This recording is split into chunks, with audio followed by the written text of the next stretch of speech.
Stop. Don't drink it. Her voice cracked the silence like thunder. The porcelain cup was inches from his lips. In one desperate motion, Grace lunged across the room, arm outstretched. The tray clattered to the floor. The cup flew from Marcus's hand. Scalding tea splashed in a golden arc straight onto Angela's cream blouse. "Are you out of your mind?" Angela shrieked, stumbling back. The hot liquid seeped into her silk top. She looked down at the spreading stain, then up at Grace with fire in her eyes. "You stupid, clumsy little thing. You ruined my blouse." Grace's hands were trembling. Her breath came fast and shallow. "Sir, please don't drink that tea. I saw her. I saw Mrs. Ellington. She put something in it." Marcus stared at her, stunned. Tea dripped from his shirt sleeve, but his voice stayed calm, low, dangerous. "What did you say?" Angela was already advancing. Her wet blouse clung to her skin, but she didn't care. "She's insane, Marcus. She just attacked me. This is assault. And now she's spouting lies. She's trying to destroy us." "I'm not lying," Grace whispered. Her eyes darted between them. "I saw her just now. In the kitchen. She took something out of her purse. White powder. She put it in the tea." Angela laughed a sharp, disbelieving sound. "White powder? What are you even talking about? Marcus, do you hear this? She's delusional." "Mason." "Quiet," Marcus said, still staring at Grace. "Is that true? You're accusing my wife of poisoning me?" Grace nodded, slowly. "Yes, sir. I know how it sounds, but she's obsessed with you," Angela cut in, her voice rising with every word. "She watches you all the time. She probably thought if she got rid of me, she could take my place. You should have seen how she looks at you when you're not watching." "That's not true," Grace cried. "I never—" Angela's voice grew shrill. "You ungrateful rat. We took you in, gave you work, and this is how you repay us? By attacking me in my own home?" Marcus took a step back, his jaw tightening. "Grace," he said slowly, "what exactly did you see?" I saw her open her purse," Grace stammered. "She took out a little glass bottle. She poured white powder into your tea, sir. I saw it. She stirred it. I was at the top of the stairs. I saw everything." Angela gasped, hand on her chest like she'd been slapped. "You see what she's doing? She's spinning some crazy story because she knows she's about to be fired for what she just did. Look at me, Marcus. I'm soaked. She threw boiling tea on me." "I was trying to stop you from drinking poison," Grace pleaded. "I swear, I wasn't trying to hurt anyone just to stop it in time." "You assaulted your employer," Angela snapped. "And you're accusing me of murder now? No, she doesn't just lose her job, she should be arrested." Marcus raised a hand. "Enough." He turned to Grace. "Do you have proof?" Grace opened her mouth, then closed it. Her fingers twisted into the hem of her dress. "No, sir. I didn't get to take the bottle. But if you check her purse, you'll find it." Angela scoffed. "Unbelievable. She wants you to dig through my personal things now? Marcus, this is disgusting. I won't stay in this house one more second if she's still here." Marcus hesitated. His eyes flicked between them, his wife, furious and humiliated, and the trembling maid standing with tea on her apron and panic in her eyes. "Grace," he said, voice low. "I don't know what's going on, but what you just did, it crossed a line." Grace stepped forward. "Please, sir, don't send me away. Not yet. Just check the purse. That's all I ask." Angela stormed toward him. "Marcus, she's dangerous. You saw it. She put her hands on me. She's accusing me of poisoning you. This is insane." "No, I'll deal with you later," Marcus muttered to Angela, then turned back to Grace. "For now, you're leaving this house. Do you understand?" Grace's voice cracked. "Please, sir." "That's final." He turned away. Grace stood frozen for a moment. Her eyes filled with tears, but she didn't beg again. She walked out slowly, every step heavy. She had done what she could. Marcus didn't know it yet, but that cup of tea, the one now shattered on the tile, had almost been his last. If you felt for Grace, hit the like button and drop your city in the comments to let us know where you're watching from. Who knows? Someone near you might be watching too. The front door slammed shut behind her, and for the first time since stepping into the Ellington estate, Grace Walker felt the cold sting of rejection. Not the quiet, distant kind she had known all her life, the subtle no thank you of restaurants or the polite silences at interviews, but something sharper, public, and humiliating. Her hands still shook from the confrontation, her chest burned with each shallow breath, and the afternoon air outside pressed heavy on her skin like judgment. She walked down the long stone path lined with manicured hedges and magnolia trees, past the white columns and shuttered windows, each step echoing like a drumbeat of defeat. Her soft-soled shoes hit the gravel driveway just as thunder rumbled low in the distance. Charleston summers always promised heat and storms, and today, Grace had found herself in the middle of both. "I was trying to save him," she whispered aloud, as if the trees needed convincing. "God knows I was." No.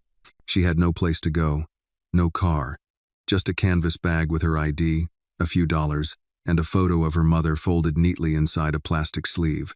It was creased from all the times she'd looked at it for strength. Her mother, Ethel Walker, lying in a hospital bed in Montgomery, her body growing thinner but her smile still the same, proud, warm, stubborn. "Don't let this world make you small, baby." That's what her mother always told her. But Grace had never felt smaller than she did now. A silver Mercedes rolled up the driveway behind her, and for a terrifying second, she thought Angela had sent someone after her. Instead, the car slowed, then passed. Just another rich neighbor, maybe. Probably someone who had waved at Marcus during his morning walks or attended Angela's charity luncheons. None of them knew Grace. None of them would ever know what she had just done. A part of her, the fearful part, wondered if she'd overreacted. What if she'd misunderstood what she saw in the kitchen? What if the bottle in Angela's purse was just a vitamin, a sweetener, something innocent? But no, she had seen it too clearly. The glass bottle, the way Angela stirred the tea, then looked around before hiding the vial again. That wasn't sweetness. That was calculation. She'd been raised to tell the truth, even when it hurt. Especially when it hurt. As she reached the end of the Ellington property, the wrought iron gate stood tall ahead. She pressed the call button. No answer. The gate stayed closed. "Of course," she muttered, wiping her sleeve across her damp forehead. She didn't want to go back toward the house, not after what just happened. But she didn't want to be stuck here either, like some discarded mistake. Just as she turned around, the gate buzzed and creaked open an inch. She pushed it slowly and slipped through, stepping onto the sidewalk outside. For the first time in weeks, she wasn't on the inside of those pristine gates. She was back out where she started alone. The street was quiet. The Ellingtons lived in an old money neighborhood just south of Broad, where houses wore their history like medals and strangers drew attention. Grace stood there a moment, unsure which direction to walk. Her phone was dead, her wallet nearly empty, and Charleston was a long city when you were on foot. She turned left. Each step carried the weight of memory, the mornings she'd risen before sunrise to make fresh biscuits and coffee, the nights she'd scrubbed the marble floors while Angela played the piano in the drawing room. She'd given that house everything she had, her time, her energy, her respect, and now she was just the maid who attacked the lady of the house. She reached the corner of the block when a voice called out behind her. "Grace." She spun around, heart leaping. It was Mr. Graham, the Ellingtons' groundskeeper. A quiet, wiry man in his 60s with dark skin, a grizzled beard, and a limp in his right leg. He wore his usual work clothes, denim shirt, dusty cap, and heavy boots. "I heard shouting," he said, approaching slowly. "You okay?" Grace nodded, then shook her head. Her voice caught in her throat. "I had to stop him, Mr. Graham. She was going to kill him. I saw her put something in his tea." He squinted at her. "You sure about that? I'd stake my life on it." Graham studied her face. "And now they sent you packing?" She nodded. "I tried to tell the truth. That's all I did." The old man sighed. "The truth don't always keep you safe, child. Sometimes it's what gets you hurt."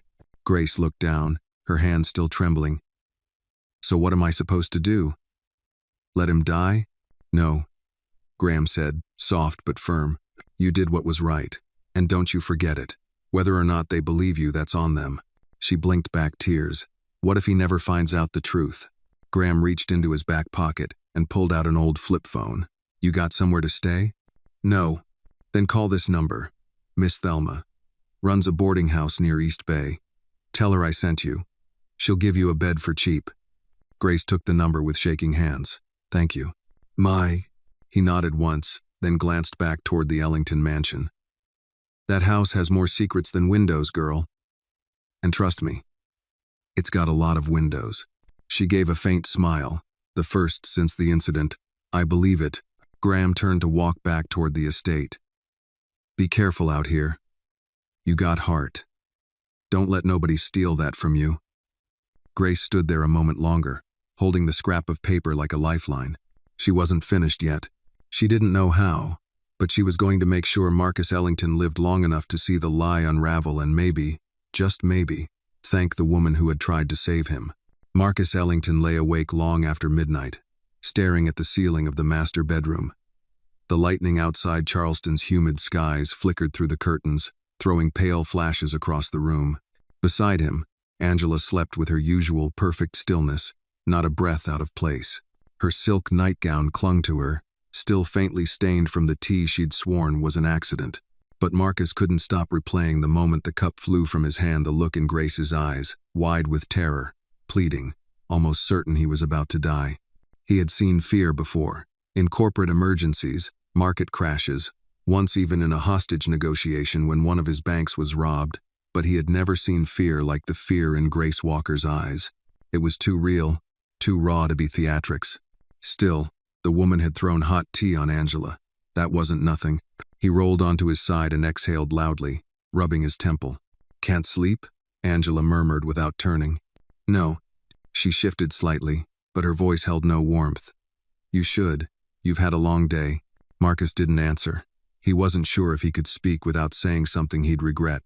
Grace's last words clung to him like humidity. "Check her purse. That's all I ask." He'd refused. Not because he trusted Angela blindly, but because the alternative would mean accepting something too horrible to process. Poison, in his tea, from his wife. He swallowed hard. It sounded like a bad TV script. It couldn't be real. Yet the doubt had sunk its claws into him, stubborn and sharp. He waited until Angela's breathing deepened, then quietly slid out of bed. His feet touched the cold hardwood floor, and he walked down the hall to his office. The storm rumbled again. Charleston storms always unsettled him, stirring childhood memories of summer nights spent watching his mother pace the hall, worrying about bills, life, everything. He wished he could talk to her now. Mama had always seen straight through people, the good ones, the dangerous ones. Marcus sat at his desk, elbows on the polished mahogany. Why would Grace lie? Why risk her job, her livelihood on a story so wild it could only destroy her? He couldn't explain it. And Marcus Ellington didn't like things he couldn't explain. That was how fortunes collapsed and men got blindsided. His knee bounced restlessly. He reached for his phone and pulled up the house security app. He rewound footage from the kitchen cameras, but of course, the angle didn't catch the counter where Angela had made his tea. Her purse had been sitting just outside the view. A long pattern of convenient accidents, he realized. Whenever Angela didn't want something recorded, he rubbed his face. Maybe he should have checked the purse. Then the office door snapped open. Angela stood there, arms crossed. "Why are you hiding in here?" Marcus stiffened. "I wasn't hiding. You think I don't know what this is about?" Her voice was low, controlled, almost rehearsed. "You're wondering whether that girl was telling the truth." The directness made his breath hitch. "I'm wondering why she would accuse you of something so extreme," he said carefully. Angela stepped closer, her expression shifting into wounded frustration. "Because she hates me, Marcus. Because she wanted your attention. She wants to play the victim. Women like her always know how to cry on command." His jaw tightened. "Angela." "No," she snapped. "I won't be painted as the villain because some girl from nowhere lost her mind." Marcus flinched at the venom in her voice. He had always known Angela could be sharp, but not cruel. Not like this. "She threw boiling tea on me," Angela said, gesturing to the faint red patch on her chest. "And you're actually considering her story?" "I'm not considering anything. I'm just thinking." "Thinking?" she scoffed. "About what? Poison? Murder?" Her tone mocked the very idea. But Marcus didn't laugh. He simply stared at her, and for the first time in years, she reacted like she'd been slapped. "You don't trust me," she whispered. "I want to," he said, but something about today didn't feel right. She stared at him hard, then softened her expression in an instant, tears welling beautifully, almost theatrically. "I love you, Marcus," she murmured. "Even if we've been distant, even if life's gotten messy, I would never hurt you." He inhaled slowly, unsure whether to feel guilty or guarded. Angela touched his cheek lightly. "Let it go," she whispered. "Please, come back to bed." He nodded, not out of certainty, but exhaustion. When he returned to the bedroom, Angela slid under the covers and drifted off as if the conversation had never happened. But Marcus stayed awake again, his stomach twisted in knots. By dawn, he still hadn't slept. Across town, Grace Walker stood on the front porch of a weathered boarding house, clutching her bag and trembling from the night storm and from fear. Miss Thelma had given her a cheap room bed, fan, and enough privacy to cry quietly. She had cried until exhaustion swallowed her, but even sleep brought no peace. The image of Marcus lifting that poisoned tea haunted her. The knowledge that she had failed to convince him gnawed deep. What if Angela tried again? What if no one stopped her the next time? Rain still clung to the morning air. Grace stepped outside, breathing deeply, letting the wind cool the panic rising inside her. She couldn't go back to Alabama. She couldn't give up. She pulled out her crumpled photo of her mother. "Mama," she whispered, "I think somebody's in real danger, and I don't know how to warn him again." She thought of Marcus's face, the uncertainty, the confusion, the flicker of something she couldn't name. He had believed her a little. She'd seen it in his eyes. She just needed one more chance. And then she remembered something she'd seen earlier on a shelf beside the kitchen door, something everyone else had forgotten existed. The house had more than one camera, not just the main security cameras Marcus checked. There was a hidden one part of a years-old insurance installation tucked near the glass cabinet. It might have caught Angela making the tea. Grace's pulse kicked into overdrive. She wiped her eyes, straightened her shoulders, and whispered, "Lord, give me strength." Then she walked down the boarding house steps. If she was right, she held the key that could save a man's life and unravel the lie that was suffocating him. Grace kept her steps steady as she walked down East Bay Street, though her stomach churned with nerves. Charleston morning traffic buzzed around her, but she barely heard any of it. Her mind fixed on one thing, the camera tucked behind the glass display cabinet in the Ellington's kitchen. She remembered it clearly, an old, almost forgotten piece of hardware installed years ago after a minor kitchen fire. A contractor had recommended it for insurance purposes, a simple, always-on, automatically backed-up device. No one ever used it. No one ever talked about it. It blended into the background like wallpaper. Except Grace had dusted it. She dusted every inch of that kitchen every morning before sunrise. And now she prayed it had caught what she saw Angela pouring white powder into Marcus's tea. She needed that footage. She needed it, like she needed breath. Miss Thelma's boarding house was a 20-minute walk from the Ellington estate. Grace didn't have money for a bus. And even if she did, she doubted her legs would let her sit still long enough. She replayed the confrontation again as she walked. The tea splashing, Angela screaming, Marcus's stunned face. She had done everything she could. She had tried to save him, but fear and lies had twisted the moment against her. If she had to confront Marcus again, she wouldn't do it empty-handed. She needed proof. The estate soon came into view. Tall iron gates, the long magnolia-lined driveway, the white columns standing proud and cold. Her heart hammered against her ribs. A security guard in a navy uniform stood near the keypad, talking into a walkie-talkie. She stopped across the street. She didn't dare get close. Not after being thrown out. But she didn't need to go inside. Not yet. If the camera worked like she remembered, it had a wireless backup. The contractor had bragged about it during installation. Cloud storage, automatic uploads, even if the house burns down. The footage survives. Grace inhaled deeply and pulled out her phone. The cheap device was old, cracked, barely functional but usable. She tapped the screen and prayed it would turn on. It lit up, battery at 6%. She swallowed. She didn't have a charger. She quickly opened her browser and typed, Ellington Kitchen Monitor Cloud Login. The site appeared old, clunky, uses outdated fonts but still operational. Her hands trembled. She typed the username she'd seen on the little sticker under the device. Elling Kitchcam. Password. She closed her eyes, thinking. Grace never snooped, but she remembered everything she saw.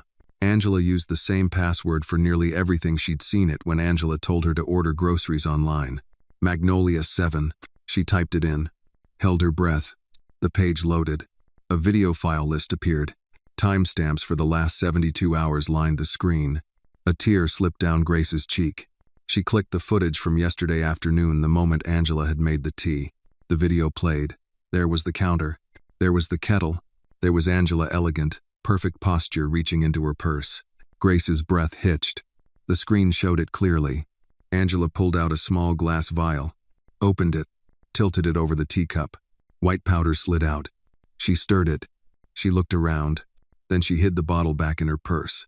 Grace's knees buckled. She grabbed the trunk of a tree to keep herself standing. Tears blurred her vision. She wasn't crazy. She wasn't imagining things. She had been right. And she had saved Marcus Ellington's life.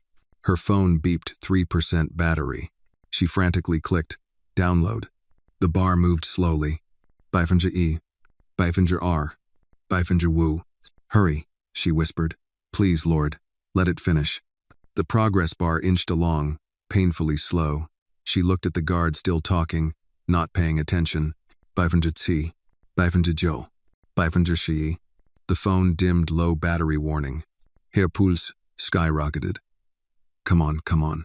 Then the download hit 100%. The file saved. Grace gasped, half laughing, half crying with relief. Her fingers moved before her mind fully caught up. She opened a message app and typed Marcus's number she had it from when he once instructed her to text him grocery receipts. She attached the video, but her thumb hovered above send. Would he even open a message from her? Would he think it was another plea? Or worse, would Angela see it first? Her phone buzzed. 9% battery. She didn't have time to think. Grace hit send. May. The message whooshed away just as her screen went black. The phone died in her hand. She exhaled a long breath. If Marcus saw that video, everything would change. Her firing, Angela's lies, the tea, all of it. Across town, at that exact moment, Marcus sat in his office with an untouched cup of coffee beside him. He had barely slept, his mind tangled in doubts. His phone buzzed. A new message. From Grace Walker. He frowned, confused. He opened it. A video file loaded. He watched the first 3 seconds, saw Angela's hand, the glass vial, the powder falling into his tea, and his world tilted.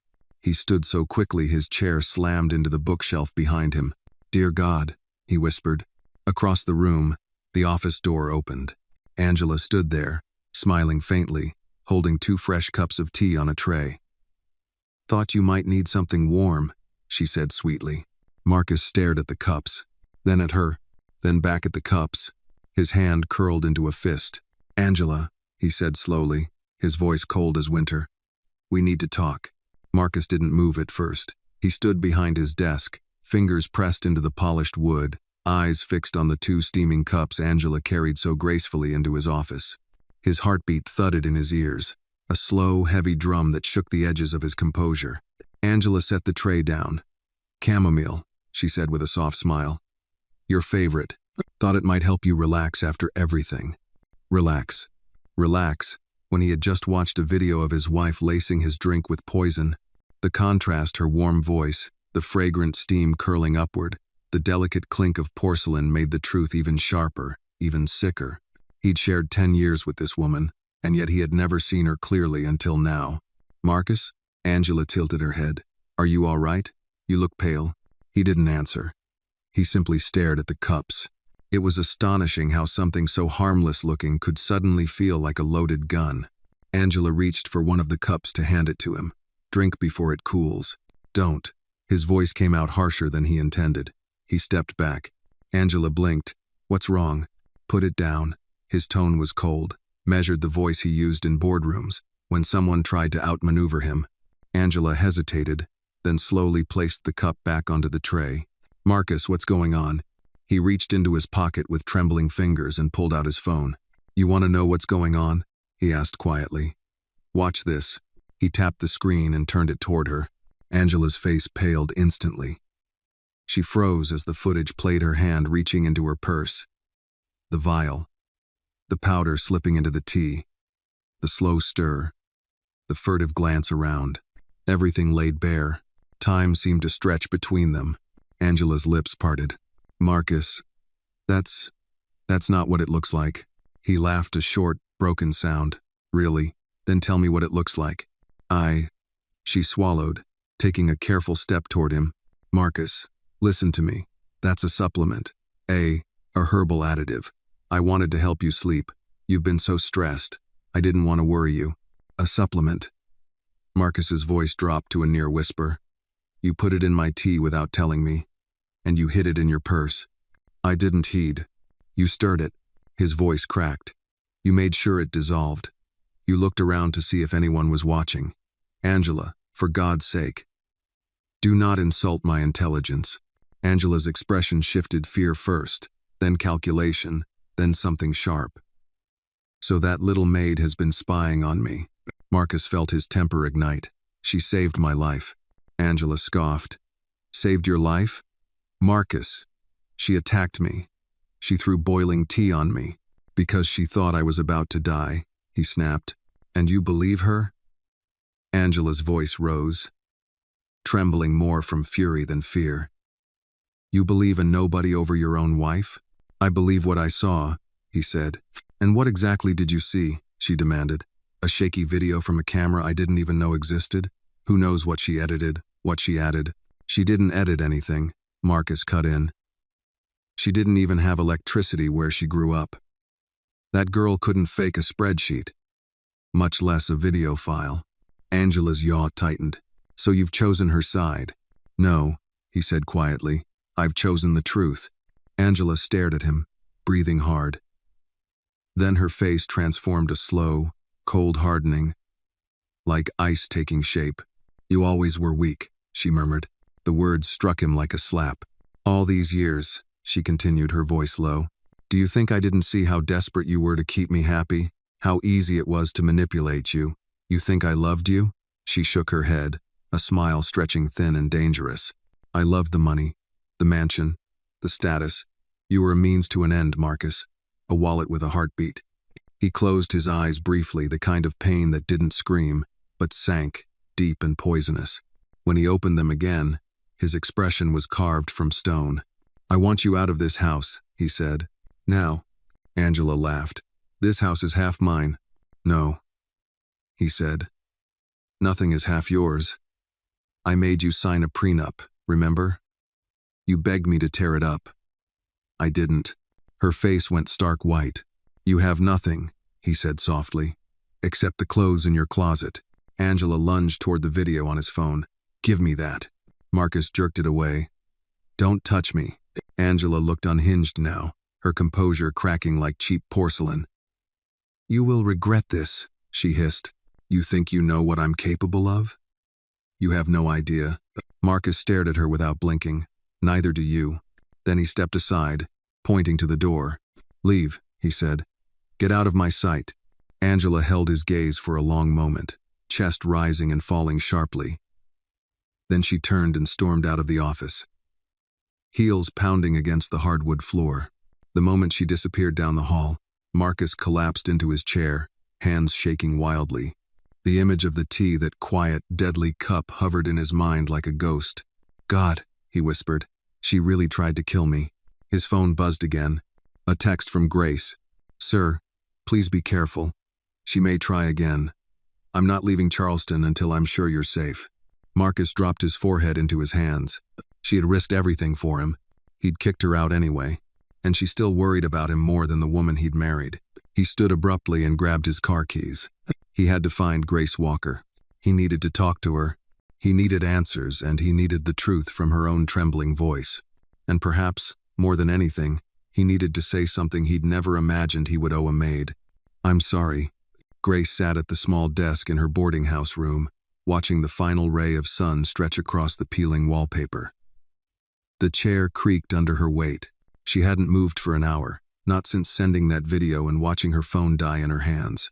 There was nothing left to do but wait and wonder. She could still feel the heat of the teacup, the sting of Angela's words, the thudding silence in the room after Marcus told her to leave. 1,000 emotions warred in her chest. Humiliation, fear, sadness, but somewhere deeper, past the ache, there was also quiet certainty. She had done the right thing, even if no one believed her, even if it cost her everything. A knock came at the front door downstairs. She didn't stir. Miss Thelma would get it. Voices drifted upward, muffled through the old house walls. One was low, male firm but respectful. The other was Thelma's, sharp as always. Then her name, Grace Walker. Her body stiffened. Slowly, she stood and opened the bedroom door. Thelma stood at the bottom of the staircase, arms crossed, a skeptical frown on her face. "There's a man here. Says he's looking for you." She squinted. "Big time looking." Grace's throat went dry. "What kind of man?" Thelma tilted her head. "The kind who parks a black Cadillac outside and wears a watch more expensive than my roof." Grace swallowed hard. Her feet carried her downstairs before her mind fully caught up. Marcus Ellington stood in the foyer, still in his button-down and slacks from earlier, sleeves rolled up, hair slightly disheveled, the way rich men always looked when they'd had a bad day. He held his keys in one hand, his phone in the other, and his eyes, those eyes that once barely noticed her, now locked onto her with intensity. Grace stopped 2 steps from the bottom. "Sir?" Marcus exhaled a breath she didn't know he'd been holding. "Grace." "No." She stood still, unsure what to do with her hands. "Why are you here?" Thelma cut in. "That's what I'd like to know too." Marcus turned to the older woman. "Ma'am, I mean no disrespect. I just need 5 minutes, please." Thelma studied him a second longer, then nodded. 5 minutes. On the porch. If she says a word, I'm listening through that window, and I'm not afraid to call the cops. Grace stepped past her, hands clenched tightly at her sides. Outside, the porch glowed in soft amber light. Cicadas buzzed in the trees. The air smelled like summer rain and gasoline. Marcus leaned against the rail, then turned to her. "I watched the video," he said. Grace nodded, eyes on the floor. "And?" He didn't answer right away. "I believe you." Those 3 words sent a jolt through her chest. "I should have believed you earlier," he added. "I was. Afraid of what it meant if I did, what it said about the last 10 years of my life. Though," she looked up slowly, "she really tried to kill you." "I know. She might try again." "I know that too." The silence between them was heavy, not awkward, but full. She had so much to say. So did he. But neither of them knew how to start. "I'm sorry," Marcus said suddenly, "for how I treated you. For letting her turn your truth into a crime. For not protecting you when I should have." Grace's lips parted slightly. No one had ever apologized to her like that before. Not someone like him. "You didn't have to come," she said quietly. "You could have just sent a message." "I didn't want to send words," he said. "I wanted to look you in the eye when I said thank you." She shook her head. "I was just doing what was right." "No," Marcus said. "You did what was brave. There's a difference." She blinked fast, trying to keep the tears from showing. "What now?" "I don't know," he admitted. "I've already told my lawyer. Angela's out, permanently. I'm going to the police tomorrow morning." Grace looked at him sharply. "Be careful. She's not just angry. She's desperate." Marcus nodded grimly. "I know. That's why I need help." Her eyebrows rose. "Me? I want you to come back. Not as a maid. Not like before." He hesitated. "As a witness. As someone I can trust. You know things I don't. You've seen things I missed." She hesitated. "If I go back to that house, you won't be alone," he said. "Security will be there, and I'll be there." She looked at his face. For once, he didn't look like a billionaire, or a boss, or a man used to having the world say yes to him. He looked tired, humbled, human. "I'll come," she said softly. "But only to make sure you stay alive." A corner of his mouth lifted the ghost of a smile. The screen door creaked open behind them. Thelma stuck her head out. "Time's up. If he's staying longer, I'm charging him rent." Marcus chuckled. "Fair enough." "Ugh." He stepped down from the porch, then turned back. "I'll pick you up at 9 a.m. Grace nodded. "I'll be ready." He paused for a beat longer. like he wanted to say more, then just gave a nod and walked back to the Cadillac. The engine purred as he pulled away into the night. Grace stood on the porch long after the taillights disappeared. She didn't know what tomorrow would bring. She didn't know how much more of Angela's darkness lay hidden in that house. But she did know one thing now. Finally, without doubt, she was not alone in this fight anymore. At exactly 8:59 a.m., the black Cadillac pulled up in front of Miss Thelma's boarding house. Grace was already waiting on the porch, dressed in a simple gray blouse and dark jeans. Her hair was pulled back neatly, and her shoulders were squared.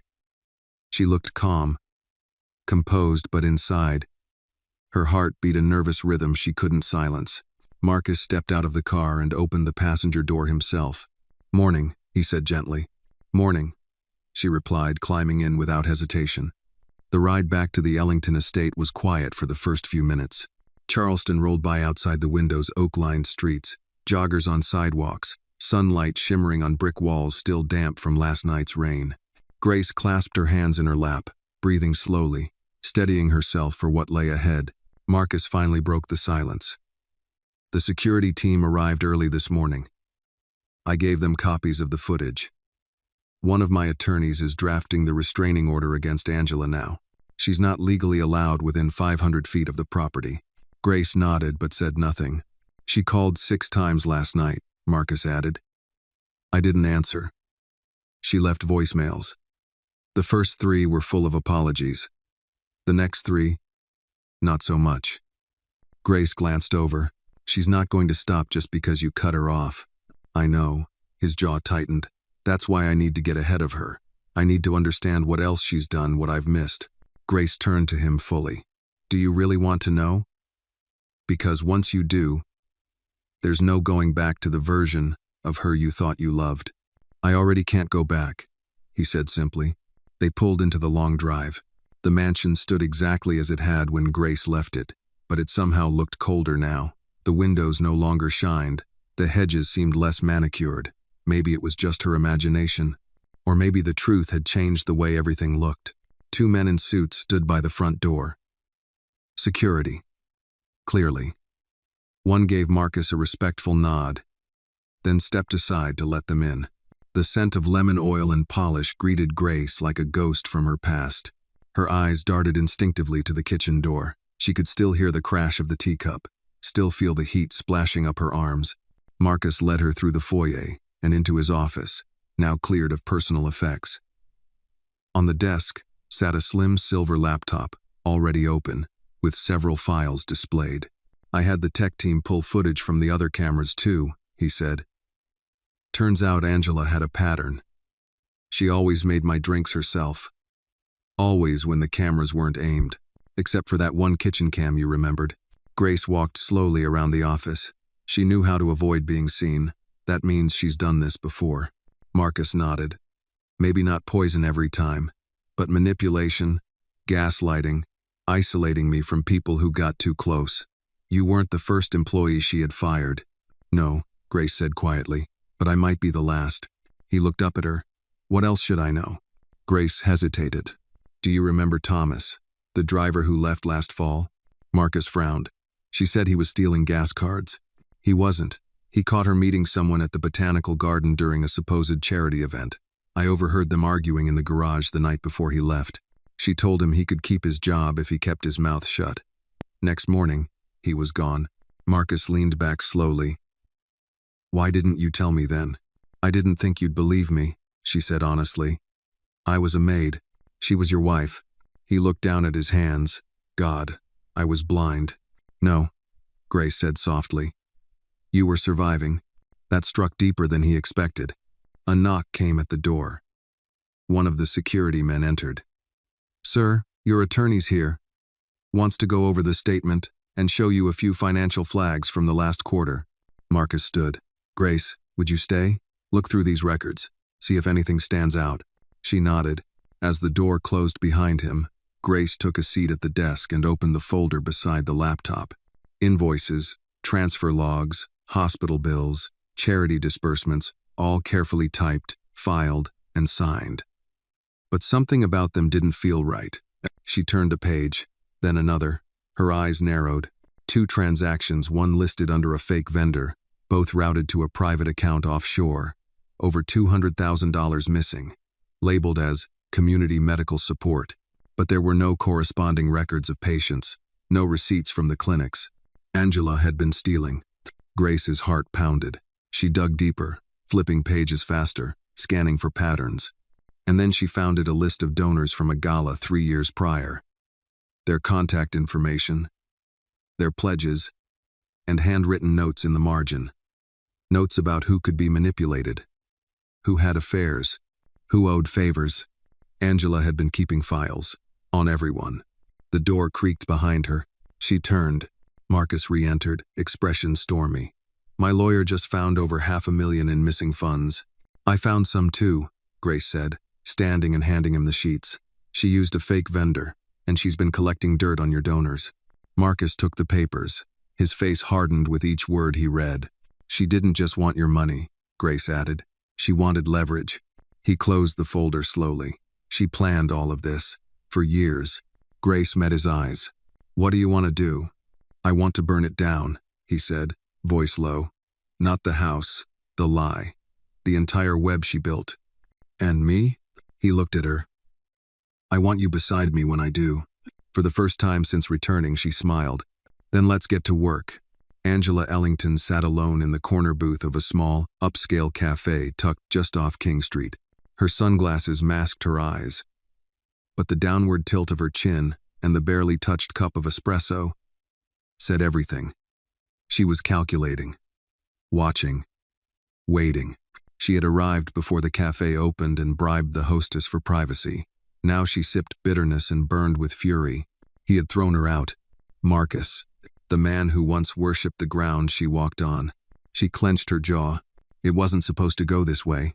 She had invested 10 years into him, 10 years of flawless image, gracious hosting, and whispered suggestions that quietly moved corporate decisions. She had been the power behind his charm, the narrative behind his rise. And then that girl, that maid, Grace Walker. Angela's fingers twitched around the porcelain cup. She'd underestimated her. Grace had always been quiet, respectful, invisible. Angela had liked that about her. She made the perfect background, and backgrounds weren't supposed to fight back. But she had, and worse, Marcus had listened. Angela pulled out her phone and checked the GPS tracker she had secretly installed in Marcus's Cadillac 6 months ago, just one of many precautions she'd taken. The dot blinked on the Ellington estate. He was still there, and so was Grace. She leaned back in the booth and smiled bitterly. "How touching," she muttered. "The billionaire and the help." Across the cafe, a well-dressed man entered and scanned the room. He spotted Angela, then made his way over and slid into the seat across from her. His build was lean, his jaw sharp, and his eyes told you he didn't ask questions, only followed orders. "Did you bring it?" Angela asked. He placed a flash drive on the table and slid it toward her. "I hacked the cloud account like you asked," he said. "Deleted the video from the primary server, but if someone downloaded it..." "They did," she snapped. "I saw it." "Then it's too late." Angela's lip curled. "Nothing is too late. Especially not when a maid gets her hands dirty in places she doesn't belong." The man raised an eyebrow. "You sure you want to keep pushing? Your husband's already made his move. Cops get involved." "I'll handle the cops," she said coolly. "You just make sure the next step happens quietly." He leaned back. "And the maid?" Angela's eyes darkened behind her glasses. "I want her scared. Then I want her gone. Not dead. Not yet. Just undone." The man smirked. "Undone I can do." Angela stood, dropped $200 on the table, and left without another word. Outside, the sunlight stabbed her eyes. She welcomed the sting. She was going to take everything back: her house, her reputation, her leverage. And if Marcus thought she'd go quietly, he hadn't been paying attention for the last decade. Back at the Ellington estate, Grace scrolled through more financial files as Marcus paced behind her. They were deep in the office now, surrounded by printed spreadsheets and USB drives. The house was quiet, too quiet. "I feel like I'm living in someone else's life," Marcus muttered, running a hand through his hair. "How did I not see this?" Grace didn't look up. "Because you trusted her. You weren't looking for enemies inside your own home." "She poisoned me," he said flatly. "She could have killed me." Grace finally raised her eyes, and she would have, if I hadn't been in that kitchen at the right moment. Marcus turned toward her. You weren't just in the right place. You paid attention. You saw what I didn't. Grace gave a sad smile. That's what maids do. We notice the things other people overlook. He opened his mouth to say more, but then a loud ding echoed from the security console in the hallway. They both turned sharply. Grace followed him out of the office. Marcus tapped the console screen. A notification flashed. Back gate. Motion detected. He pulled up the camera feed. A man, tall and dressed like a delivery worker, stood near the rear fence. He wasn't carrying anything. He wasn't knocking. He was scanning the side of the house. Marcus narrowed his eyes. You know him? Grace shook her head. No, but he's not UPS. Seconds later, the man turned and disappeared behind a row of hedges. Marcus hit a button on the console. Security, back gate. Check the east side perimeter. We have an unknown male on foot. Grace watched him, impressed by how quickly his instincts kicked in. I'll have every inch of this place checked, Marcus muttered. I'm not taking chances. Grace didn't say it aloud, but her gut had already whispered the truth. Angela wasn't done, and that man hadn't come to deliver anything. He came to send a message. Suddenly, her phone vibrated in her pocket. She pulled it out. One new text. Unknown number. You should have stayed gone. Her breath caught. Marcus saw the color drain from her face. What is it? She handed him the phone. He read the message, then stared at her. Angela? He asked. Grace nodded once. She knows I'm back.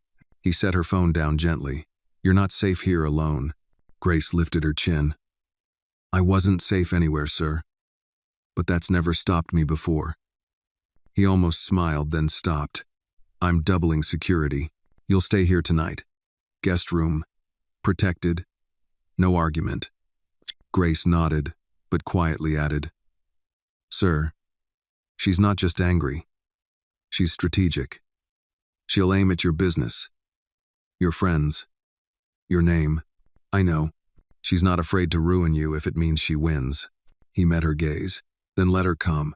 I'm done hiding. The air between them tightened with something unspoken trust, maybe even something deeper. And in that moment, they both understood the same truth. Angela Ellington had started a war, but this time, Marcus wasn't fighting it alone. The next morning began with the quiet hum of the estate's staff moving through their routines, though the air hung heavier than usual, like the house itself knew something was coming. Grace rose early, even before the sun, her body too tense for rest. She had taken the guest room Marcus arranged, but the plush bed and luxurious linens couldn't soften the knot in her chest. Downstairs, she found Marcus already in the dining room, seated with a laptop open and 2 black coffees set on the table. I didn't know how you took it, he said, gesturing toward one of the cups. So, I made it plain. Grace smiled faintly. Plain is just fine. He didn't smile back. His eyes were hard this morning, tired but focused. She sent a message to my board of directors last night, he said. Grace stiffened. Angela? Marcus nodded. A file doctored emails, fake conversations implying I was mishandling donations from the Ellington Foundation. It's clumsy, but it'll raise enough suspicion to make noise. She's not after your life anymore, Grace murmured. She's after your name. He leaned back in his chair. She knows reputation is what my empire stands on. I can take a scandal. I've weathered them before, but if she plants even one seed of doubt, the vultures will come flying in. Grace took a sip of the coffee. What can we do? We set a trap, Marcus said. She looked up sharply. A trap? I've spoken to my private investigator. He's been building a case file, tracking Angela's transactions, phone records, meetings. But we need more than paperwork.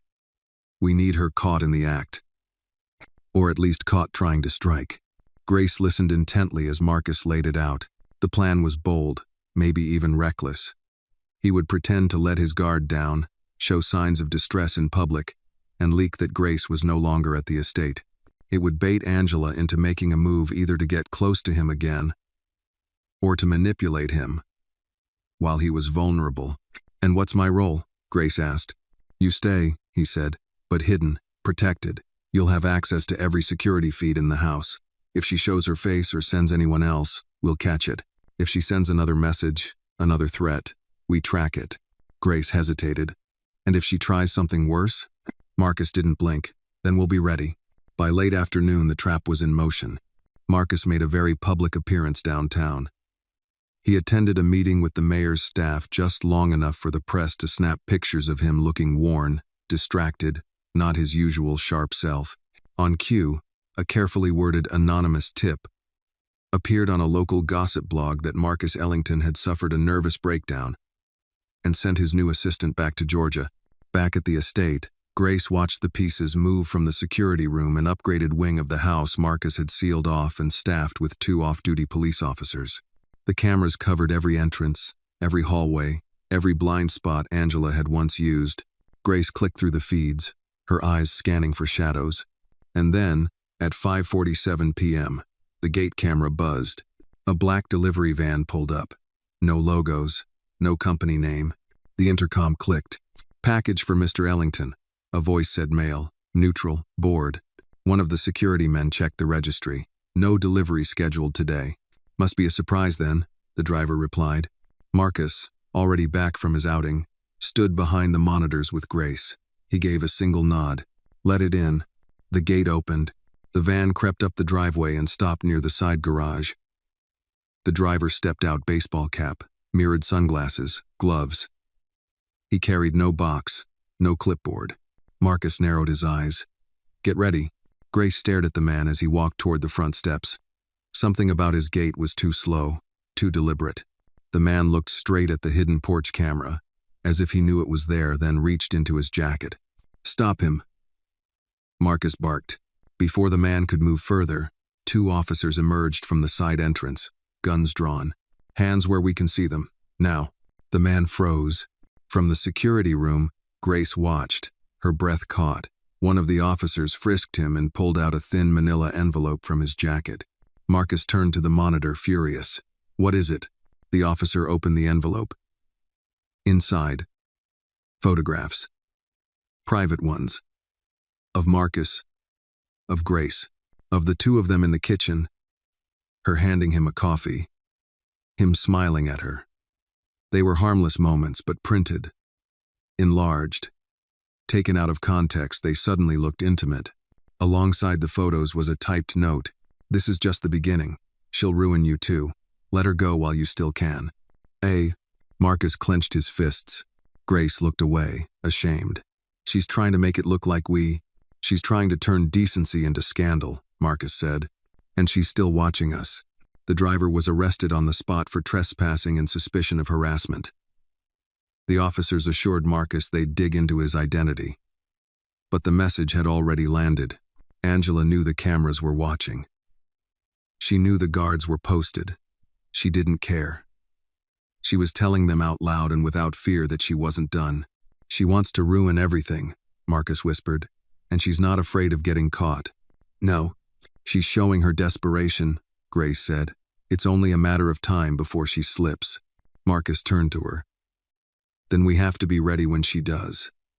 From now on, you don't leave this house without protection. Not for anything. Understand?" Grace nodded. Outside, the sky darkened. Storm clouds gathered on the horizon, and inside the Ellington estate, 2 people stood shoulder to shoulder, knowing that the war was just beginning, but so was the reckoning. The morning after the delivery van incident arrived cold and gray. Rain tapped gently against the windows of the Ellington estate, casting streaks of water across the glass like faint scars. Grace stood in the solarium with a blanket wrapped around her shoulders, staring out into the garden where she used to tend the hydrangeas during early shifts. Back then, her biggest worry had been making sure Angela's orchids didn't wilt before guests arrived. Now, the garden felt like a different world, silent, waiting, tense. Marcus appeared in the doorway behind her, a mug in each hand. "You haven't touched your breakfast," he said. Grace turned, managing a soft smile. "Didn't feel right eating while someone's trying to ruin your life." Marcus offered her one of the mugs. "Then at least have coffee while we plan how to stop her." They sat on a long bench beneath the solarium windows. Beyond them, the garden's path twisted into a misty blur. It was peaceful, but they both knew better now than to trust appearances. "I had a thought," Grace began, cradling the mug. What if she's not working alone? Marcus frowned. What makes you say that? She's been too precise, too fast. Between the fake donations, the planted photos, and the private files she accessed, she had help. No way she did this on her own. Marcus rubbed his temple. You think it's someone from inside the foundation? Maybe. Or someone you fired. Or someone who wants you to fall. The name Thomas, the former driver, floated back into his mind, and with it, the uneasy sense that the house had been bleeding information for longer than he realized. We need to audit everyone who's had access to financial systems and internal reports in the last 2 years, Marcus said. Grace nodded. And we need to check your security team. If she knew where to send those photos, she knew someone who could feed her intel. Marcus stood, setting his mug aside. Then let's start in the one place she wouldn't expect, the garden. Grace blinked. The garden? She always used to take calls there, Marcus said. Said the glass walls gave her peace, but I remember now sometimes she'd step out during meetings to take a call. And I could see her pacing between the hedges. Something felt off. They made their way outside, raincoats shielding them from the drizzle. The air was thick with the smell of wet earth and lavender. The brick path wound through manicured bushes and arching trellises. Near the stone bench under the arbor, Marcus crouched. Here, look. Grace followed his gaze. A small, metallic object half buried in the mulch glinted under a leaf. Marcus reached out, careful not to touch it with bare fingers, and retrieved it using a handkerchief. A recorder, he muttered. Voice activated. Grace's heart leapt. She was recording conversations? Or planning to blackmail someone, he said grimly. They returned to the house, where Marcus called in his private investigator immediately. The device was bagged and tagged, and sent off for forensic analysis. But the discovery had already shifted the energy in the room. She was laying the groundwork for months, Grace whispered. Maybe years. Marcus didn't respond right away. He stared at the rain streaking down the solarium windows, his expression unreadable. Finally, he turned to her. You were right, he said. She's not after just me. She's after everything I built. My legacy. And if she thinks a few threats are going to make me fold, she doesn't know me anymore. He walked toward the office. Grace followed. What are you doing? Taking back control, he said. She wants chaos. I'm giving her order. By that evening, a public statement from the Ellington Foundation had been posted across every social media platform and emailed to key partners. It was brief, direct, and carried Marcus's signature. The Ellington Foundation is currently investigating internal discrepancies linked to financial mismanagement and misconduct. Effective immediately. Certain contracts and personnel are under review. We are cooperating with authorities. We are not afraid of the truth. The press erupted. Within hours, Angela's name began to surface in speculative blogs and quiet whispers. She hadn't been named yet, but insiders were leaking hints. And Angela, true to her nature, was watching every move. That night, in a dim apartment across town, she hurled a wine glass at the television screen as the news anchor mentioned financial misappropriation under investigation. They're turning me into a villain, she seethed. Her burner phone rang. She answered it on the second ring. What? The voice on the other end was calm, male, measured. You're losing the narrative. Angela gripped the edge of the kitchen counter. He's got that maid working for him. She's the one feeding him every move I ever made. Then remove her.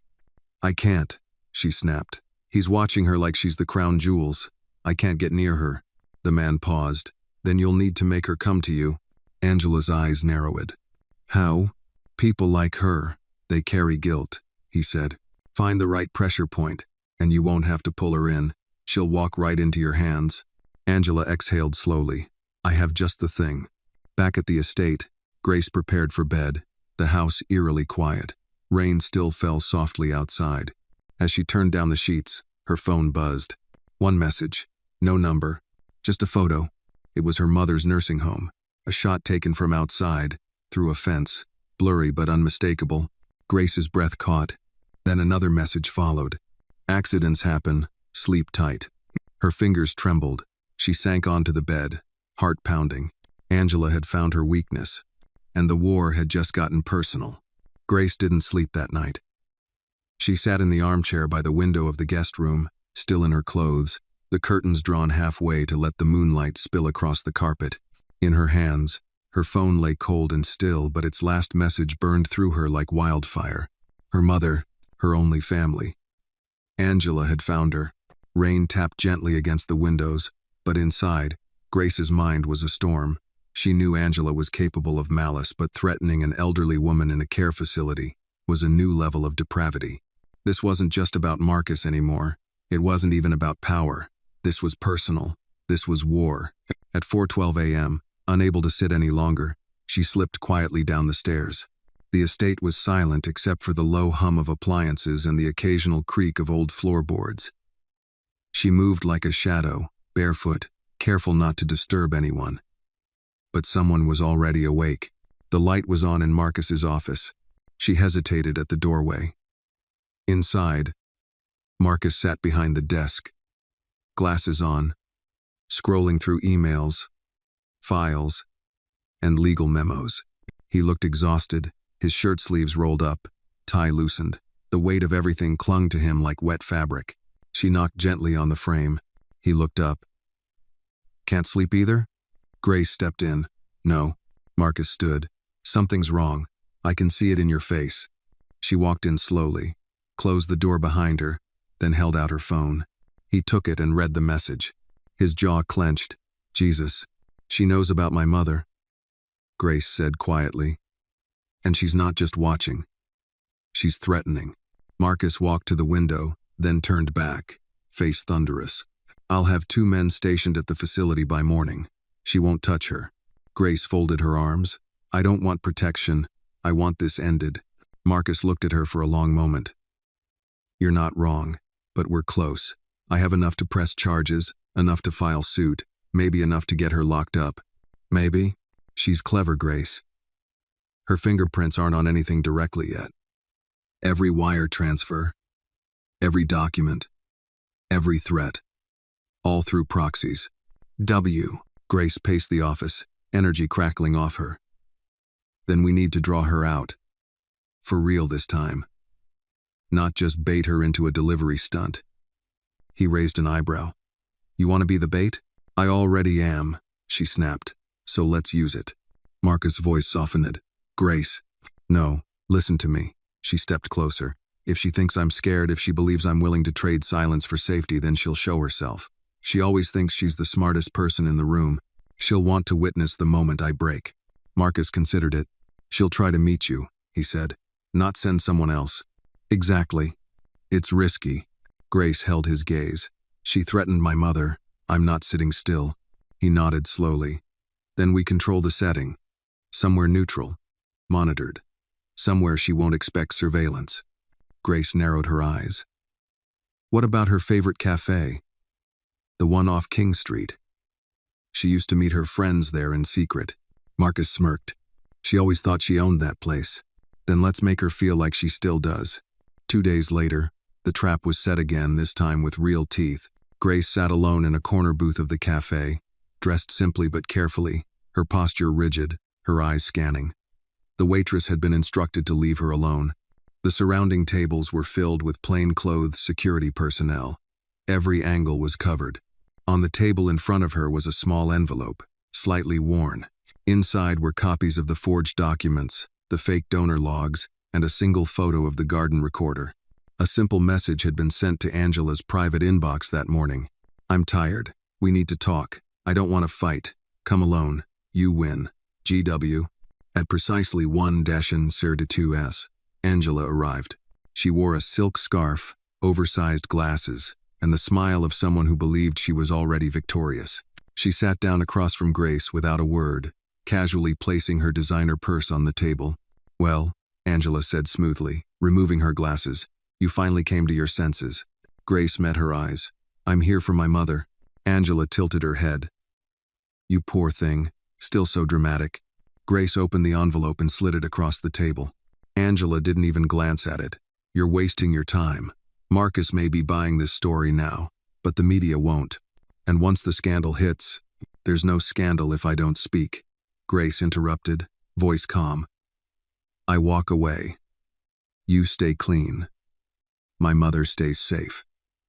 Angela's smile curled cruelly. That's more like it. Grace leaned forward. But I want something in return. Angela raised an eyebrow. Do you now? A signed affidavit. You admit to falsifying the donor list. You say I had nothing to do with it. That Marcus didn't either. Angela scoffed. You're not in a position to demand anything. Malsing. Grace's expression didn't change. But you came, didn't you? Angela's eyes flickered. For the first time, she hesitated. Grace pressed on. You're losing control. You've resorted to threats, to hiring strangers, to bluffing your way through a scandal you created. You think people won't see the cracks in your perfect face? Angela leaned in, venom in her voice. You think you're smarter than me? No, Grace said softly. I just know I'm not afraid of you anymore. At that moment, two plain-clothed officers approached the booth. Angela Ellington, one asked. She froze. You're under investigation for conspiracy, wire fraud, and intimidation across state lines. You'll need to come with us. Angela's head snapped toward Grace. You set me up. Grace looked her dead in the eye. No. You did that to yourself. Angela stood slowly, fury etched in every line of her face. This isn't over. Grace remained seated. Yes, it is. Duh. As Angela was escorted out, Grace let out the breath she'd been holding for days. Her hands trembled slightly, but her heart was steady. It wasn't revenge. It was justice. And it was only just beginning. The news broke within hours. Angela Ellington, wife of billionaire philanthropist, under criminal investigation. The headlines spread like fire across national outlets. Networks scrambled to run archived footage of charity galas where Angela had stood beside Marcus, smiling, waving, the very picture of elegance and wealth. Now, those same images were replayed under a different narrative: fraud, deception, betrayal. At the Ellington estate, Marcus stood in the grand study, phone in one hand, a legal document in the other. The room buzzed with energy. His lawyer, George Whitmore, a sharp man with white hair and a voice like polished stone, stood nearby. She's being arraigned tomorrow, George confirmed. Bail may be denied depending on how deep the financial trail runs. The prosecutor's team is building a wider case. There's talk of additional victims, other foundations she funneled money through. Marcus didn't respond immediately. He stared down at the statement in his hand, an official release prepared by his PR team, ready to go live. The Ellington Foundation does not condone or protect wrongdoing. We stand for integrity and transparency. Send it, he said finally, his voice flat. Every outlet, every platform. George nodded and stepped out to make the call. Moments later, Grace entered the study. She looked tired but focused. The adrenaline from the cafe sting had worn off, replaced by a quiet intensity that hadn't left her since. She's in custody? She asked. Marcus nodded. They'll try to make her talk. She won't break easily. Grace glanced at the papers on the desk. But people are watching now. She's not in control of the story anymore. He looked up at her. You changed everything. You were the one who stood up when I couldn't even see straight. Grace's eyes dropped. I didn't do it for glory. I know, he said. You did it because it was right. They stood there for a beat too long. A silence between them, not awkward but thick with things neither was quite ready to name. Finally, Marcus broke the silence. I need you to do something else. Grace straightened. Anything. I want you to oversee the foundation temporarily. While I clean up the board, reset operations, rebuild what she hollowed out. Grace blinked. Me? I'm not. You're smart. You're principled. And you've seen what happens when people close their eyes to wrongdoing. His voice was firmer now. And frankly, I trust you more than anyone else in that building. Grace hesitated, but deep down, something stirred pride, maybe, or the simple weight of being seen. All right, she said finally. I'll do it. That afternoon, Grace made her first appearance at the Ellington Foundation's headquarters, a sleek glass structure nestled downtown, where people once whispered about her in elevators or ignored her completely in the halls. Now, those same people stood when she entered the boardroom. Marcus stood beside her as he addressed the directors. Some of you were misled. Some of you turned a blind eye. But those days are over. He gestured to Grace. Grace Walker will serve as interim director while I personally oversee our restructuring. She has full authority, and anyone who has a problem with that can turn in their resignation now. No one moved. As the meeting dispersed, one of the senior members, a tall woman with silver hair named Judith Dean, approached Grace. "I heard what you did," Judith said. "I want you to know, there were whispers about Angela. For years, I never had the courage to dig." Grace nodded slowly. "Then dig now. We owe that to everyone she hurt." Judith gave a tight smile. "Welcome to the fire." That night, Grace returned to the estate, bone-weary. The rain had returned a steady drizzle that mirrored her exhaustion. But when she entered the kitchen, something caught her eye. A small box on the counter, wrapped in brown paper, no note. She froze. "Security swept the place already," Marcus said behind her. "It's safe." "Now." She turned. "You left me a gift?" He nodded toward the box. "Open it." Grace peeled back the paper and lifted the lid. Inside, nestled in velvet, was a small, tarnished whistle on a chain. It wasn't flashy. It wasn't expensive. "It was my mother's," Marcus said. "She used it when she volunteered at our community center. Said it was the only thing that got the boys on the basketball court to shut up and listen." Grace smiled. "Why are you giving it to me?" "Because you got me to shut up and listen," he said. "And because I think you'll need it where you're going." She picked it up, ran her fingers over the cool metal. "It's beautiful. It's a reminder," he said, "to use your voice, loud, clear, when it matters." For a moment, neither of them moved. The room felt full of things unspoken: gratitude, respect, and something deeper, still unnamed. Grace finally whispered, "Thank you." And for the first time in weeks, she allowed herself a small, genuine breath of peace. But even as they stood in the quiet kitchen, beyond the estate walls, the world buzzed with reaction lawyers scrambling, donors reconsidering, journalists chasing the next scoop. Angela's Fall hat begun, and with it, Grace's rise. The following week unfolded like a slow unraveling, not dramatic, not explosive, but precise. Angela's past dealings began surfacing in waves. Investigators uncovered forged grant applications, ghost employees in payroll logs, and hidden accounts linked to shell charities in other states. Her name, once printed in gold on benefit invitations, now headlined legal filings. But for Grace, the chaos outside had a quiet rhythm. Each day, she arrived at the Ellington Foundation promptly at 8 a.m., greeted staff, sat in meetings, reviewed documents with fresh eyes. Her face, once known only to cleaning staff and kitchen workers, now carried weight. Still, something gnawed at her. Everywhere she turned, traces of Angela's manipulation lingered in whispered gossip, nervous glances, a file too conveniently misplaced. There were loyalists left behind, shadows still moving in the margins. On a rainy Thursday, as Grace prepared to leave the Foundation's offices for the day, a young woman approached her in the lobby. "Miss Walker?" Grace looked up. The woman was in her mid-20s, pale, thin, and clearly anxious. "Yes? I worked here, a few months ago.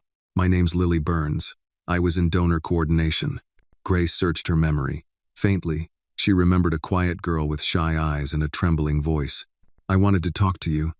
"Privately," Lily said. They stepped into one of the side conference rooms. Lily closed the door behind them and wrung her hands nervously.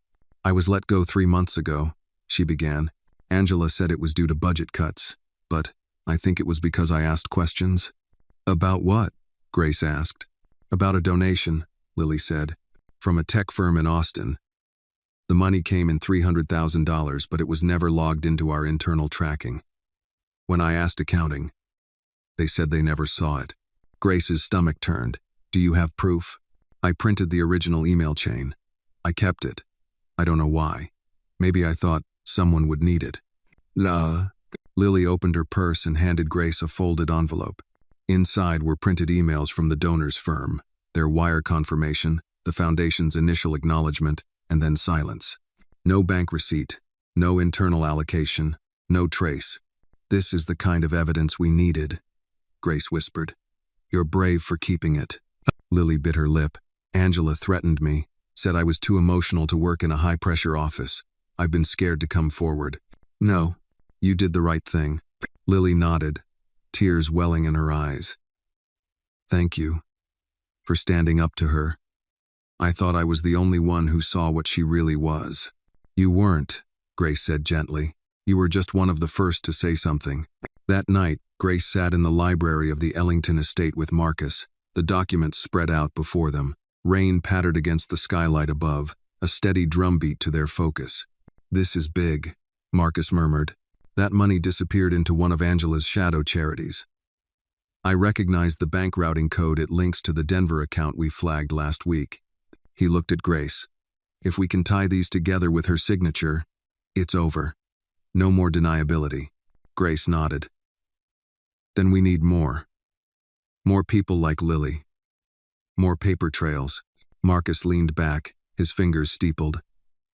I'll hire a forensic team tomorrow. We dig through every email, every record. No stone left unturned. But Grace's expression remained distant. She held Lily's envelope like it was something sacred or dangerous. What is it? He asked.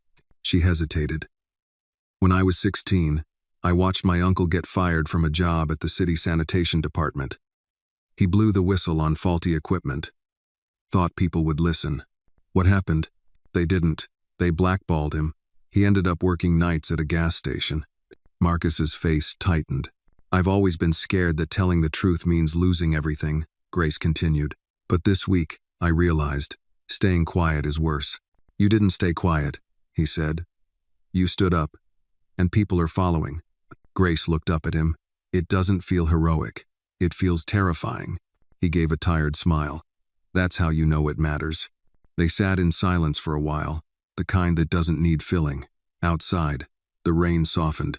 Then Grace asked the question she had carried for days. Why did you trust me? Marcus looked at her, surprised. You mean at the beginning?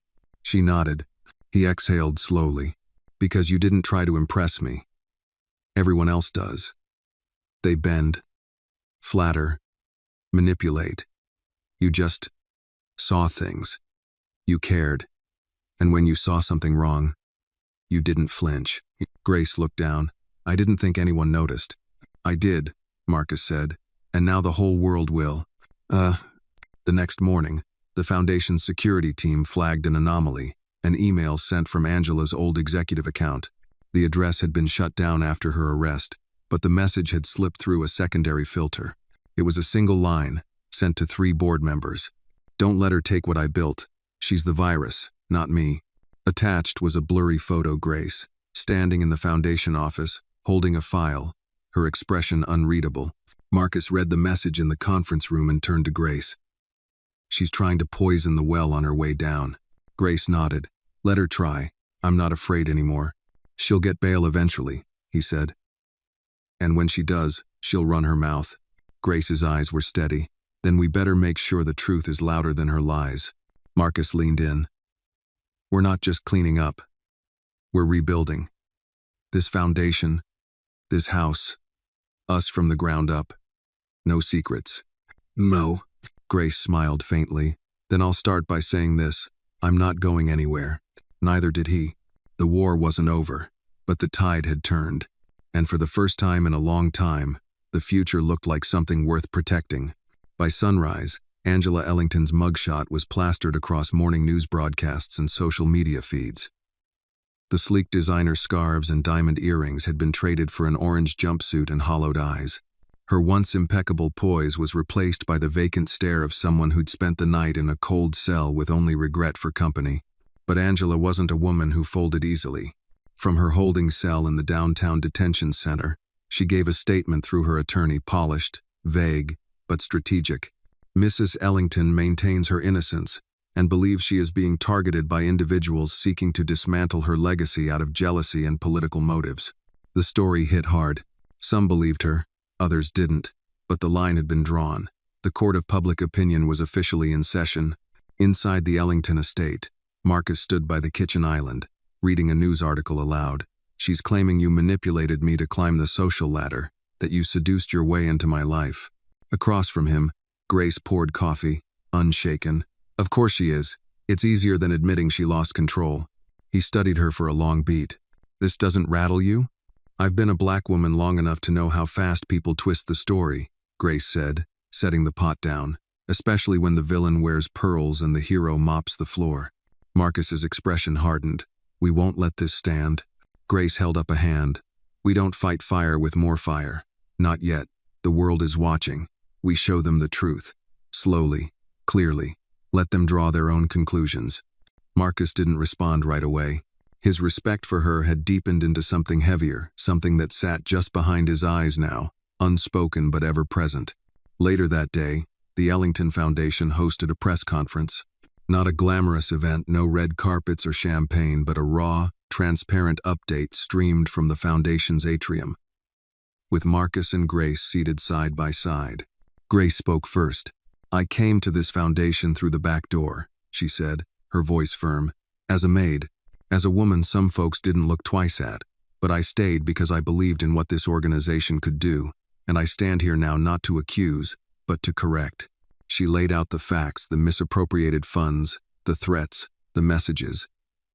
She avoided Angela's name but not her actions. When she finished, Marcus followed. He kept his words brief, but powerful. There are people who confuse influence with invincibility, who believe reputation is a shield for corruption, but not here. Not anymore. The conference was clipped into sound bites within hours. Twitter erupted with hashtags. Number Truth at Ellington. Grace Walker speaks. Number Corruption has a name. And the public began to shift. The headlines changed. Grace wasn't a shadow anymore. She was a whistleblower. A woman with courage. A voice that refused to be drowned. But Angela wasn't finished. 2 days later, Grace received a manila envelope hand-delivered by a courier wearing no badge and carrying no ID. She opened it in Marcus's study, her hands steady but her jaw clenched. Inside, a photo of her mother sitting in her wheelchair outside the nursing home garden.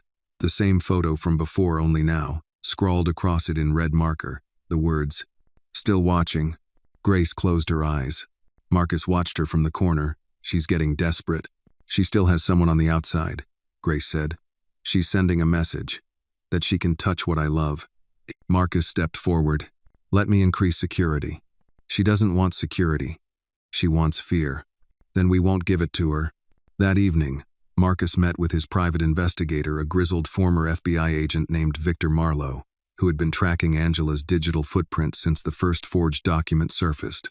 She's been communicating with a burner phone, Victor said, but it pinged near the county jail twice. She's either giving orders through her lawyer or someone else close. Who's she talking to? Victor laid out several names, former assistants, disgruntled ex-employees, one board member who'd abruptly resigned 2 weeks before the scandal broke. Marcus's eyes locked on the last name. Trevor Slate, he muttered.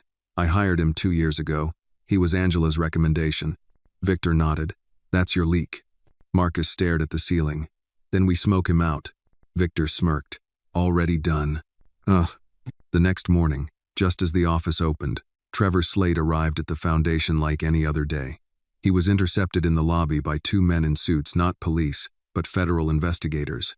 Calmly, without drama, he was escorted out. Staff watched from behind glass walls. Whispers started immediately.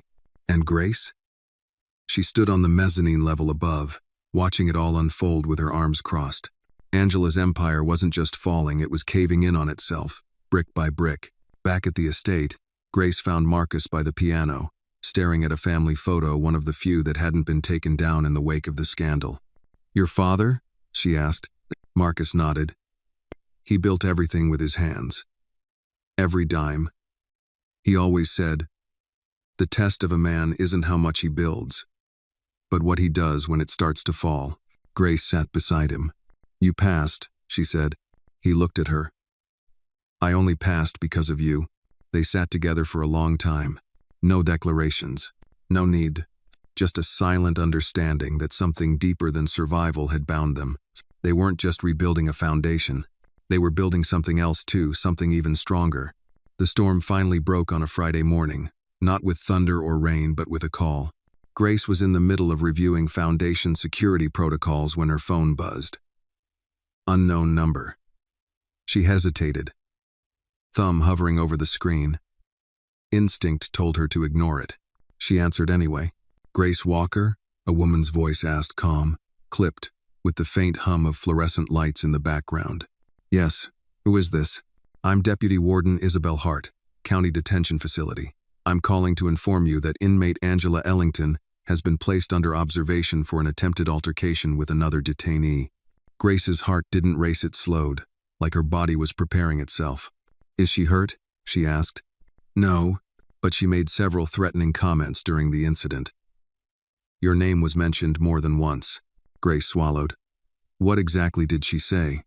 Warden Hart paused. That the maid won't win, no matter how loud she speaks. She's now in solitary pending evaluation. Grace thanked the woman and ended the call, her fingers gripping the phone tightly. Angela was unraveling, and that meant she was more dangerous than ever. At the Ellington estate, Marcus had already read the incident report by the time Grace walked into his office. He looked up from his desk, expression unreadable. She's lashing out, he said. We knew she would. Grace nodded. But she's running out of people to manipulate. Maybe, Marcus said. But desperation makes even the smartest people reckless. Grace leaned against the edge of his desk. What are you not saying? He hesitated. Then, Victor's team found something. Grace's chest tightened. An offshore account in your name. She blinked. What? It was opened 6 months ago. The deposit trail leads back to a dummy foundation tied to Angela's shell charities. Grace stood frozen, blood draining from her face. She's framing me. Marcus nodded. It's not active. No withdrawals. But she created a trail. Just enough to raise questions if someone wanted to take a closer look. Grace's voice cracked. She's setting me up as the fall girl. At the Ellington estate, Marcus had already read the incident report by the time Grace walked into his office. He looked up from his desk, expression unreadable. She's lashing out, he said. We knew she would. Grace nodded. But she's running out of people to manipulate. Maybe, Marcus said, but desperation makes even the smartest people reckless. Grace leaned against the edge of his desk. What are you not saying? He hesitated. Then, Victor's team found something. She's lost everything but the lie, he said. That's the only thing she has left, and she'll protect it until the end. Grace turned to him, voice steady. Then we end it for good. 3 days later, Marcus stood in front of a federal judge alongside Grace, Victor, and a quiet but formidable team of lawyers. They'd compiled everything. The falsified donations, the offshore trails, the whistleblower testimonies, and now, the attempted framing of an innocent party. The judge reviewed the material in silence, then finally leaned back in his chair. Based on the evidence, the court will grant a permanent injunction against Mrs. Ellington from having any contact with Miss Walker. Additionally, the financial fraud investigation will proceed under federal jurisdiction. Bail remains denied. Angela, seated in the courtroom in a beige prison suit, flinched. She stared at Grace with eyes that had once flickered with smug superiority. Now they were glassy, ringed with exhaustion and bitterness. As the guards moved to escort her out, she spoke loud enough for only Grace to hear. You'll never belong in his world. Grace didn't respond. She didn't need to, because the truth wasn't something Angela could take with her. That night, back at the estate, Grace sat on the back porch with Marcus. The moon was high, painting the garden in soft silver. He poured them both a glass of bourbon, not wine, not champagne. Something simple, grounded. She took a sip and smiled faintly. It's quiet. He nodded. Feels strange, doesn't it? No calls. No crises. Just peace. For now, she said, there's still cleanup, rebuilding trust. The board's still split on next year's grants. But we'll handle it, he said. They sat in silence for a moment, the kind that doesn't beg for words. Then Marcus said, You know, there was a time I wouldn't have believed you. Back when this started, I was blind, and angry, and stupid.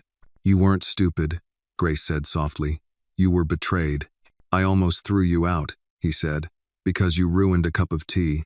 She laughed. You were insufferable. And you, he added, were impossible to forget. She turned toward him. Is that your way of saying thank you? It's my way of saying I was wrong, he said, and I'm not going to make that mistake again. Oh. She looked into his eyes, not just the billionaire. Not just the name etched in gold on 100 plaques, but the man who had finally stopped running from his past. "Neither am I," she whispered. And with that, they sat two survivors of a war no one else had seen coming. Not as enemies, not as strangers, but as something stronger than either had imagined. 3 weeks passed. Angela's name faded from the headlines, replaced by fresher scandals and newer distractions. But her shadow still lingered in small ways, quiet, persistent. A hesitant glance from a board member, a tense silence when Grace entered a room, a paused whisper in an elevator. The war had been won, yes, but the peace, that would take longer. At the Ellington Foundation, Grace moved with calm precision. She made changes not sweeping, not flashy, but deliberate. Staff training was expanded. Internal audits became routine. A culture of silence was replaced with one of transparency. She didn't ask for praise. She didn't expect it. She just worked. And Marcus watched her, not just with admiration, but with a kind of quiet awe. He had known powerful women before, intelligent ones, charming ones, but Grace had depth. Her strength didn't come from status or education. It came from living through storms no one else had seen and choosing to stand. Not just for herself, but for others. One evening, he found her alone in the Foundation's rooftop garden, a quiet place few knew existed. She was tending to a row of daffodils, her sleeves rolled up, a smudge of soil across her cheek. "Didn't know you gardened," he said, approaching. She glanced up. "I didn't, not until recently." He looked at the flowers. "Daffodils?" She nodded. "They don't demand much. They just return, every year, even after harsh winters." Marcus leaned against the railing, watching her. "Seems fitting." "Nah," she smiled. "Angela's gone. But her damage, it's still here. Some wounds don't scream. They just linger. Quiet. Rotting the roots." He nodded slowly. "That's why you're replanting everything." "Exactly," she said, brushing her hands off. "From the ground up." They stood in silence for a moment. Then Marcus said, "I've been thinking about stepping down." Grace blinked. "From the Foundation?" He nodded. "I've let it too long under a shadow I didn't see. It's time for fresh leadership. Transparent leadership." She narrowed her eyes. "You mean me?" He met her gaze. "You've earned it. I was the maid, Marcus. There are people who will never accept me in that seat. Then they can leave," he said without hesitation. "Because I'm not asking them. I'm naming you interim director publicly. If the board wants to challenge that, they can come through me." Grace exhaled. "This isn't about titles." "No," he said. "It's about trust.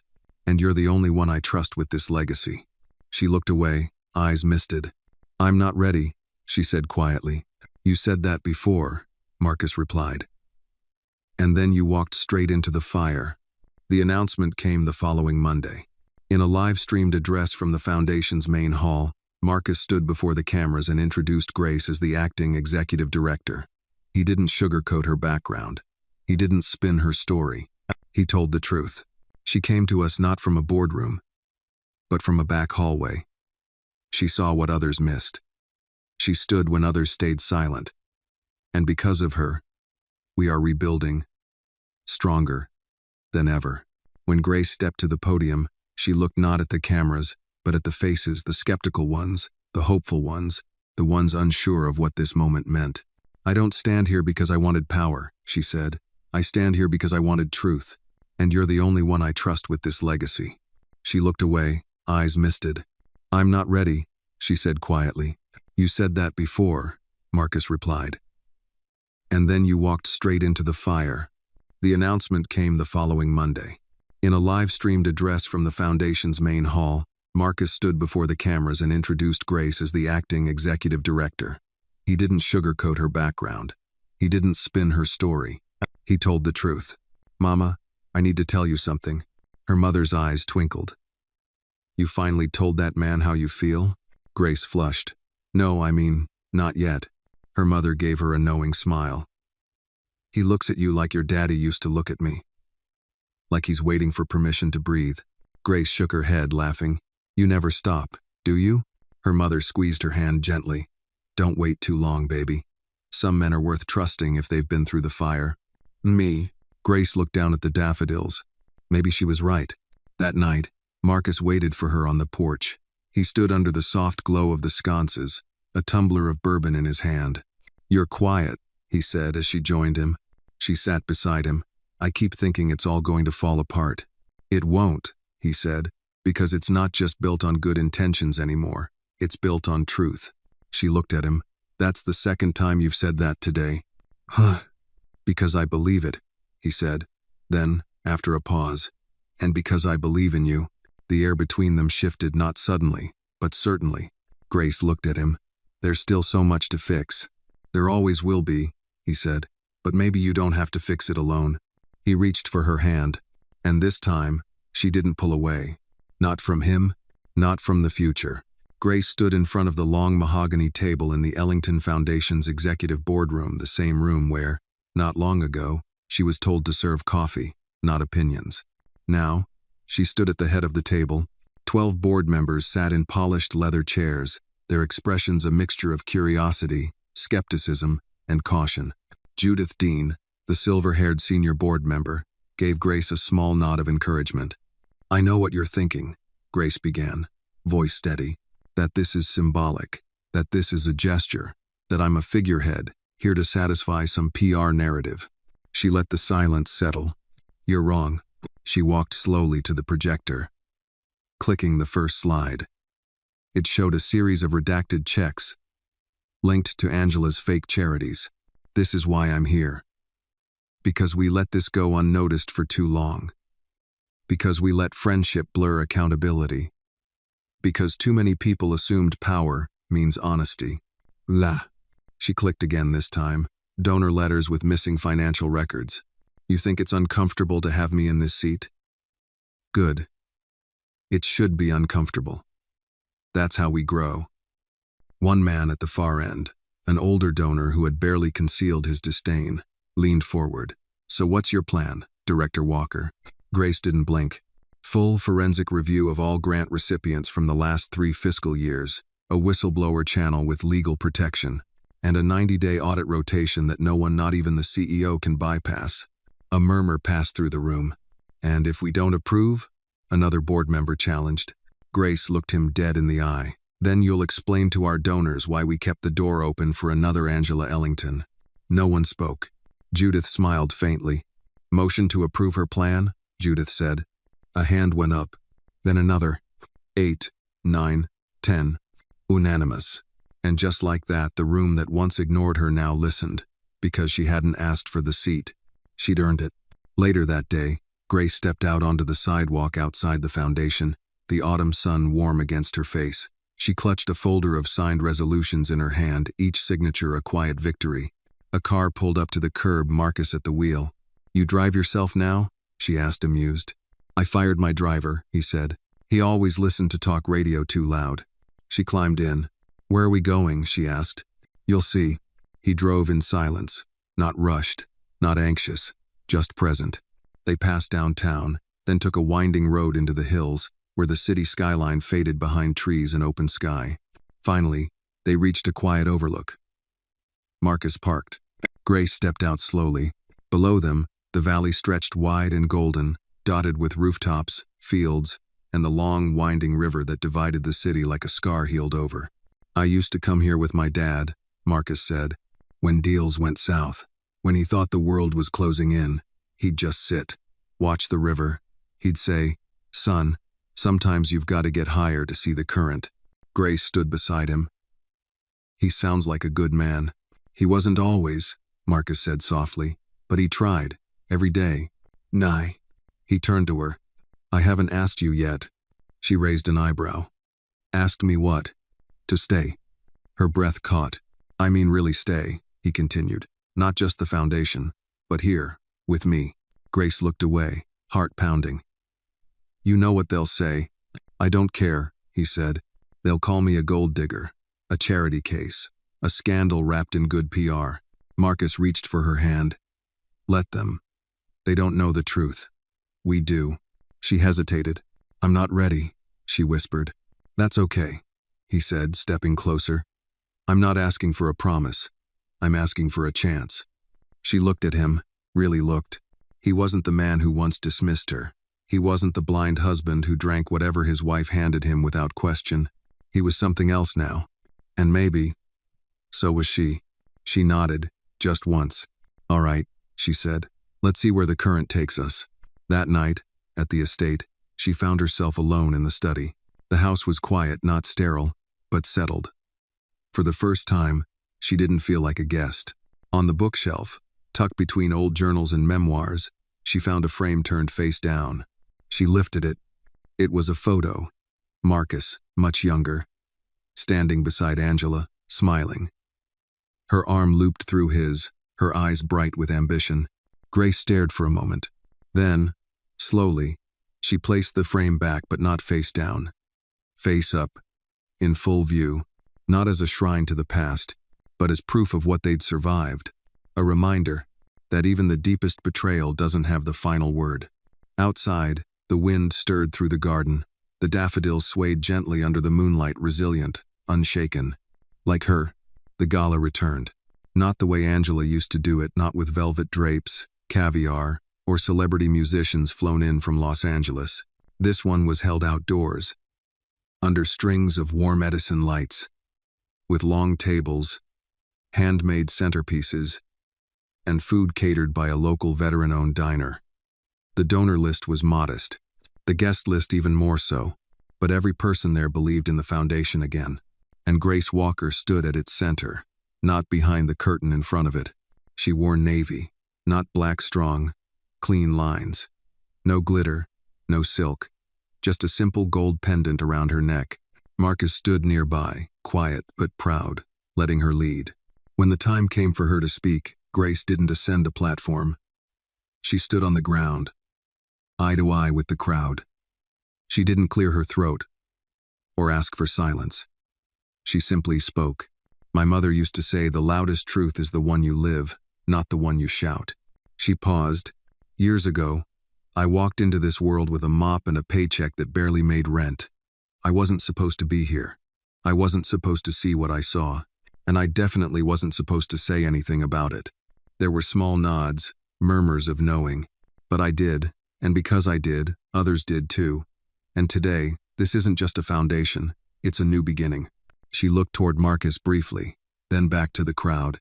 "This isn't about me, it's about justice, the quiet kind, the kind that doesn't make headlines, but makes a home, a school, a second chance possible."